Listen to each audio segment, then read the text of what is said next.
Hello, everyone, and welcome again to another Teacher Joseph podcast. Today's phrase is going bananas, and that's when we talk about someone who's getting very, very angry. So, my neighbor, she knocked on my door last night and she was going bananas. Another way you can describe this in British English is she was going off on one. Going off on one. My neighbor was really going off on one. She was really going bananas. Now, let me just give you a few examples of these phrases. So I decided to quit medical school to become a clown. When I told my mother, she went bananas. When I told my boss at work that I'll be playing the saxophone while I'm working from now on, he really went off on one. I'm worried that if I tell my father that I'm quitting medical school to become a comedian, he will go off on one. My mother went absolutely bananas when she heard that I was quitting university in order to pursue a career as an artist. Okay, those are just some examples. So let me give you the background. My neighbor was very, very angry because there's an empty apartment in our block. There's only 4 apartments in our block. We have small apartment blocks here. But she'd heard that it was being reserved for someone that's homeless. Now, let me just explain a little bit about UK culture on this. First of all, we don't keep areas only for people with problems, okay? So it's not like, for example, a homeless person will be placed in an area with homeless people. You can find homeless people everywhere. And also, because they're homeless, that doesn't necessarily mean that they're bad people. But my neighbor, she thinks that because they're homeless, they may be drug addicts, or maybe they will be alcoholics, or maybe they will have antisocial behavior.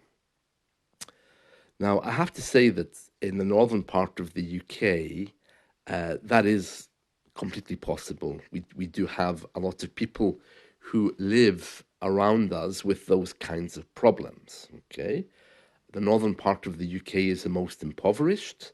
The government is trying to fix that, and it's not as bad as it used to be. In the 1990s, there was a culture of antisocial behavior.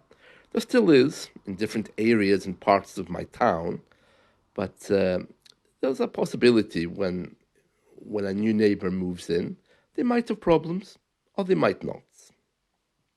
So my neighbor has heard that the person who's going to get the empty apartment next door is someone who's homeless. Now, in my eyes, I'm thinking, oh, a homeless person, great. I hope it's an immigrant, or I hope it's someone from another country.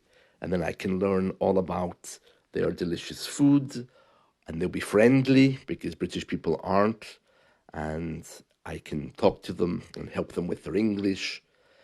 Maybe it'll be a Ukrainian, maybe it'll be an Iranian, and I can practice my Farsi. Maybe it'll be a Spanish person, and I can practice my Spanish.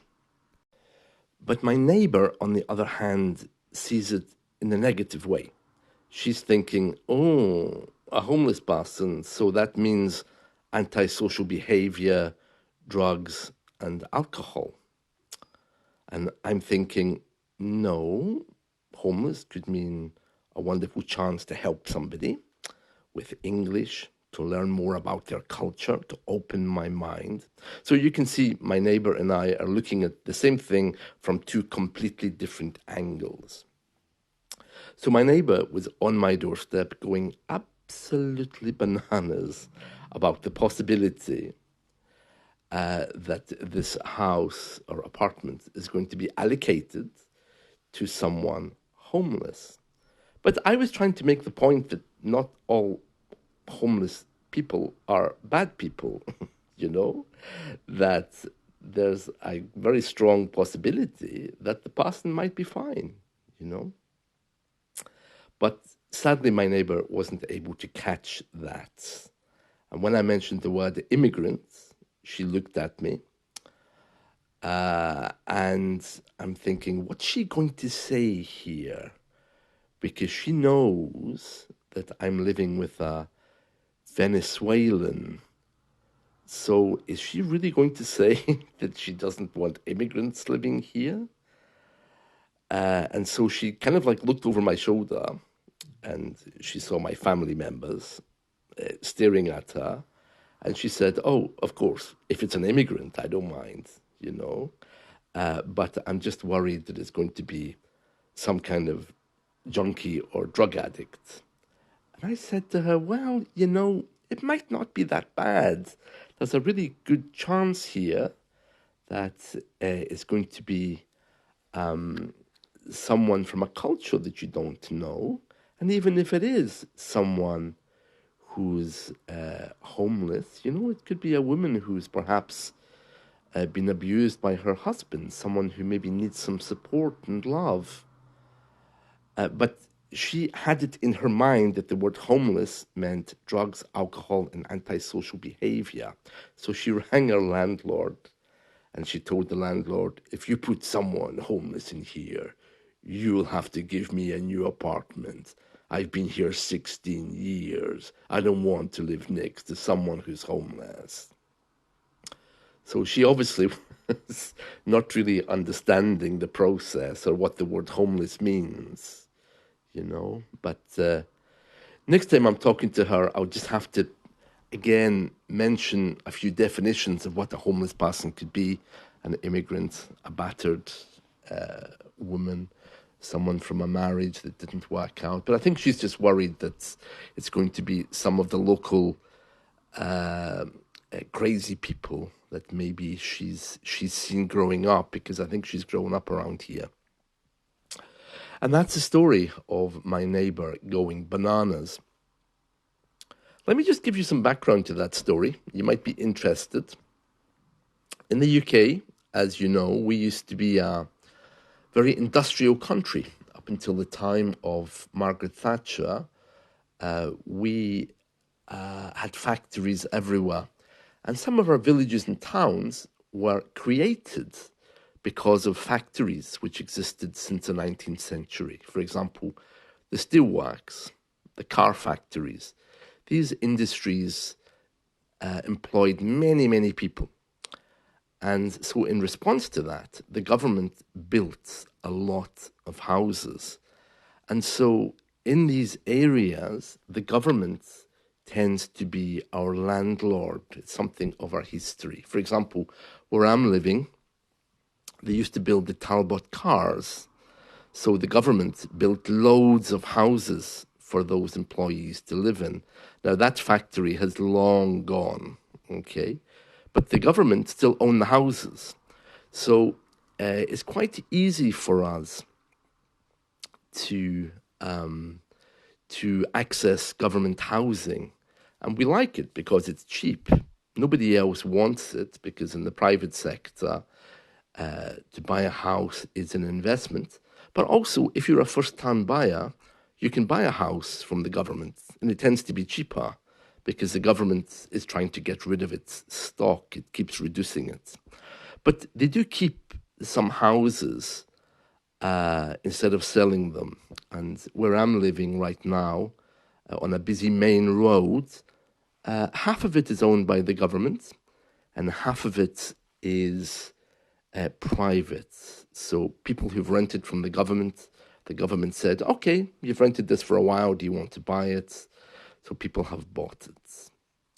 Now, there's a good thing and a bad thing about living in an area with government housing. First of all, the government have a responsibility to make sure everyone's housed. So if someone comes along with social problems like alcoholism or drug addiction or broken homes or whatever, then the government have to house them.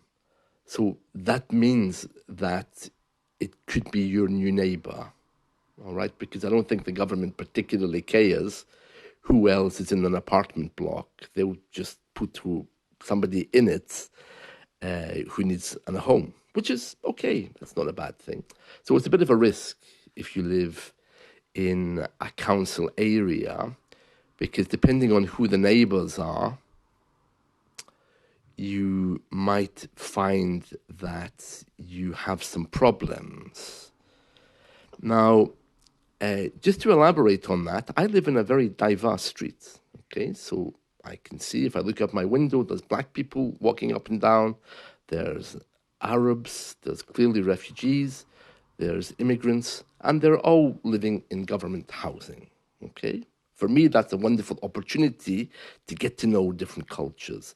But a lot of people really don't like that, you know?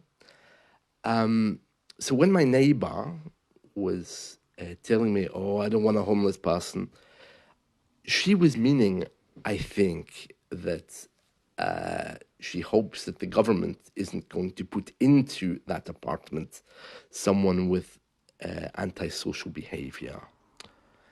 And the way she described this, unfortunately, made her sound like a complete racist. But I think when you live in a small area and you have a small mind and you've never left, you don't really see the benefits, you know, the bigger picture of how you can help people. I mean, I've lived in places in the world which have been, well, downright dangerous. South America, for example. So for me, I'm just really glad to be living in an apartment which is quiet and happy. If I have antisocial neighbors, well, I'll say hello to them. I'll probably try to ignore them, but I don't see it as a huge problem. But my neighbors reacting differently. So there we are, going bananas, going off on one. Okay, I hope you've enjoyed this. Let's talk again soon. See you. Bye.